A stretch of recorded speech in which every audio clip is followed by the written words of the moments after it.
আপনার ক্যান্সার রোগের ঔষধ। এটা মানুষের অনেক উপকারে আসছে। এটা কি গাছের নাম কি? এটা আছে করসাল গাছ বা লক্ষণ ফলও বলে অনেকে। কিভাবে খাই?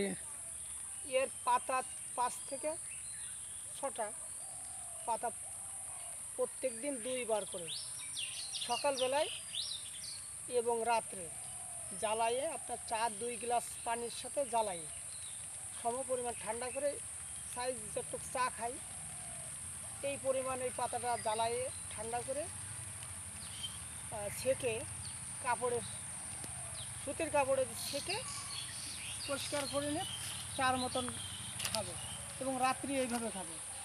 আল্লাহর রহমতে মনে করেন রেজাল্ট 1 সপ্তাহ 15 দিন পরে রেজাল্ট পেয়ে যাবেন উপকারে। গাছের দাম কেমন? গাছের দাম আমাদের 250 টাকা বেশি এই গাছ এক একটা চারা? এক একটা চারা। এর আগে আমাদের চারা মূল্য অনেক ছিল, 1000 টাকা 1200 টাকা পর্যন্ত বেশি। এখন আমাদের চারা অনেক রোপণ হয়ে গেছে, অনেকগুলো হাজার হাজার মাল তৈরি হয়ে গেছে। এই চারা যদি কেউ যে কুরিয়ার সার্ভিসের মাধ্যমে দূর দূরান্ত থেকে নিতে চায় তাহলে নিতে পারবে? কোরিয়ার মাধ্যমে আমরা পৌঁছাই দিই, ডেলিভারি চার্জ সহ।